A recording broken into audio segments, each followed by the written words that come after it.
आज मी कोलंबीचं तिखलं बनवते आगरी पद्धतीत। त्याच्यासाठी पहिला हळद, लिंबू आणि मीठ लावून घ्यायचं।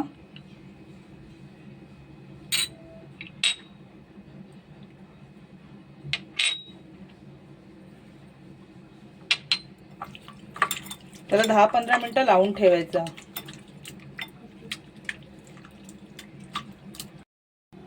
कोलंबीला हळद, मीठ, लिंबू लावून घेतलेलं आहे। आता त्याच्यानंतर वाटण तयार करायचं। 1 चमचा ओलं खोबरं, कोथिंबीर, मिरच्या, आलं आणि लसूण याचं वाटण तयार करून घ्यायचं पहिलं आपण। आता आपण वाटण तयार करून घेतलेलं आहे। त्याच्यानंतर फोडणीसाठी कांदा घ्यायचा, टोमॅटो चिरलेला। आता मी तेल घालून घेते।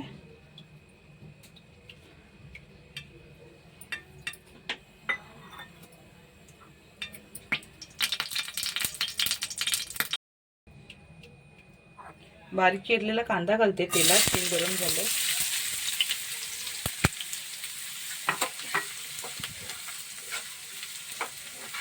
लाल होईपर्यंत भाजून घ्यायचा आणि नंतर जे वाटण केलंय ना ते पण घालून घ्यायचं। थोड्या वेळाने 5 मिनिटात कांदा भाजून घ्यायचा।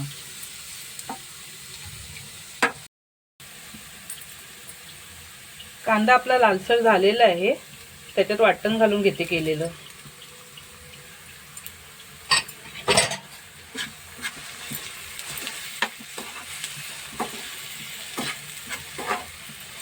वाटण तर चांगलं भाजून घ्यायचं कांद्यात आणि त्याच्यानंतर टोमॅटो टाकायचं।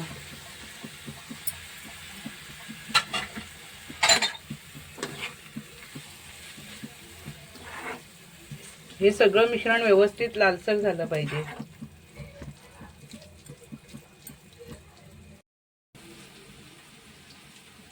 आता आपण मसाले घालून घेऊया। हळद, गरम मसाला, लाल तिखट आणि मीठ।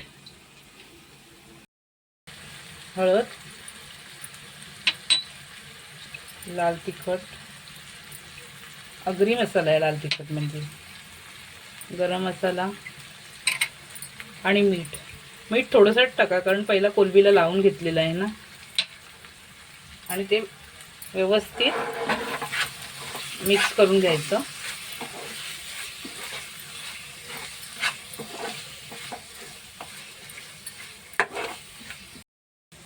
मसाला आपला चांगला भाजून झालेला आहे। आता आपण याच्यात कोलंबी घालून घेऊया।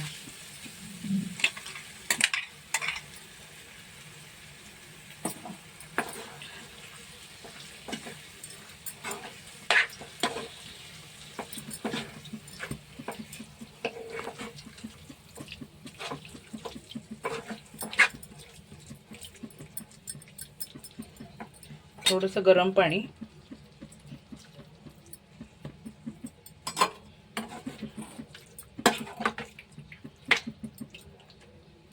त्यानंतर झाकण ठेवून वाफ घ्यायची 10 ते 15 मिनिटं।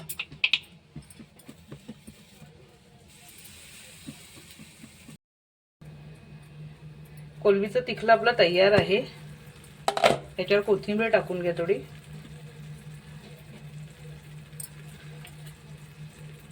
हे खायला खूप सुंदर लागतं। याची चव खूप छान येते।